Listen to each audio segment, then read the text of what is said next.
Bună ziua tuturor! Eu sunt Bianca și astăzi vreau să vă spun că eu mă las de YouTube. Nu e nicio glumă. Eu chiar mă las de YouTube. Mi-a plăcut ce am făcut pe YouTube, măcar mie să-mi placă, asta e important. Asta e opinia mea, să-mi placă mie ce am făcut. Măcar la 18 sau 17 abonați am putut să ajung, dar așa este mai bine. Nu pot. Nu e că nu mă mai satisface, adică nu mai vreau să mai fac video pe YouTube. Eu mai vreau în continuare, nu mai am nicio fel de creativitate. Nu mai știu ce să mai filmez. Și cred că o să continui numai pe canalul de vlog.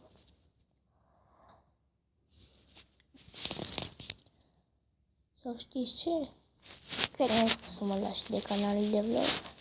Pentru că am văzut atâtea youtuberi destul de mici, ce să spun, care au 30 ceva de abonați sau 50 sau 20 măcar. Și la ele cresc în fiecare zi, dar la mine nu știu de ce. Mie mi-a plăcut. Acum am făcut o mare pauză pentru că a început școala de o grămadă de timp. E școală, frații mei. Adică nu pot să fac fiecare zi cum face Adriana Man, adică Maria Cătălin sau în fine. Și văd alte youtuberi sau youtuberi care sunt mici și pot ajunge la un număr destul de mare și le cresc abonații în fiecare zi. Dar la mine, cred că cresc abonații lunar sau nici lunar.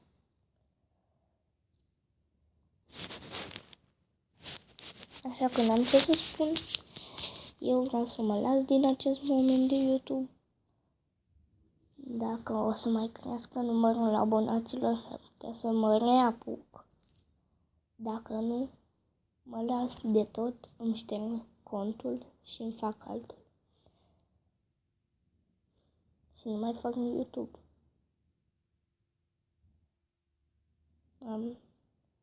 Adică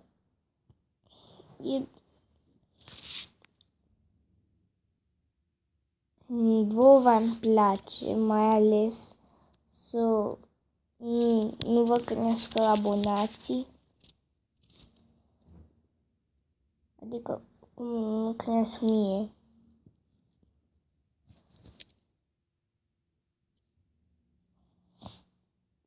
Măcar atât. Deci, am o idee. Ca să nu mă mai las de YouTube. Deci, dacă până în iulie nu îmi cresc abonații, hai să spun când începe vacanța, când e prima zi de vacanță, până atunci. Dacă nu cresc abonații, mă las serios de YouTube. Pentru că am văzut că primesc și hate, dar pe mine nu mă interesează de acei oameni care nu le plac. Mai bine să nu se mai uite. Dar nu e acest motiv. Motivul este că nu prea mai fac abonați deloc. Nu mai fac cum făceam la început. Și asta e problema. Îmi pare rău dacă unii sunt dezamăgiți de mine, că mă las de YouTube. Dar asta este decizia mea. Până atunci să mai văd.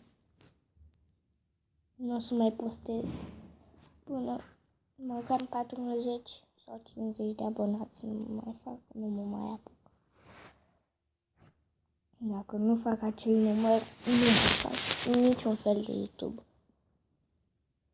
Cred că știți jocul acela Tube Tycoon, care îl face Rafael. Dacă unii cred că YouTube-ul se face nu ca în Tube Tycoon, nu e adevărat. YouTube-ul trebuie să-l faci cu muncă, nu cum se face acolo.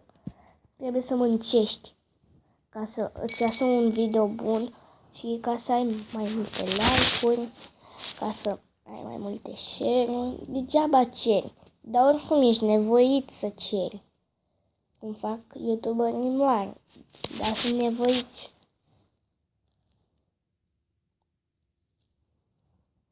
Și, poate unii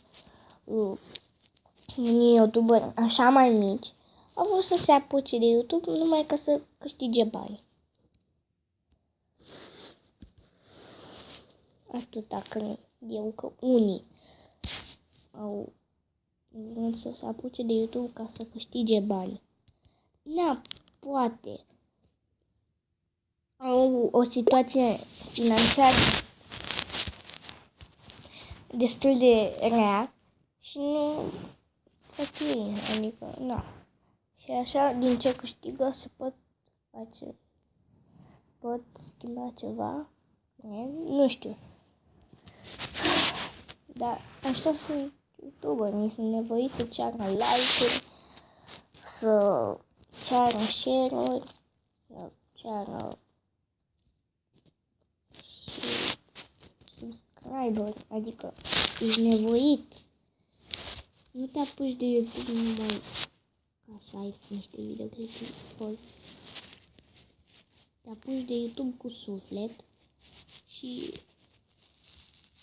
cu dorința de a-i face pe oameni să se simtă bine.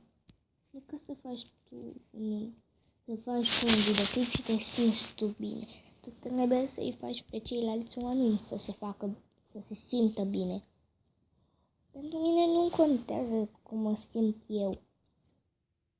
Și când am fost răcită, nu-mi păsa, tot am filmat. Dar, asta este decizia mea și nu am ce să fac, nu mai vreau. Văd că eu, dacă tot nu reușesc să-i fac pe oameni să se simtă bine, de ce să mai continui? Adică te apuci de YouTube cu suflet. Nu te apuci alandala. Vrei să-ți faci un canal de YouTube. Nu-ți faci un canal de YouTube alandala. Tu trebuie să îl faci cu suflet și să evoluezi. De exemplu, eu am căutat un program de filmat bunicel. Adică ăsta cu care îmi filmez eu e bunicel. Nu pot să spun că e cel mai bun de pe pământ. Dar măcar acolo un pic să vadă lumea că ai suflet și că vrei să-i faci să se simtă bine, contează foarte mult. Și asta vreau să vă spun, că eu o să mă las de YouTube. Și cam asta a fost tot. Ne revedem. Poate nu mai revedem. Și ăsta cred că este ultimul. Pa!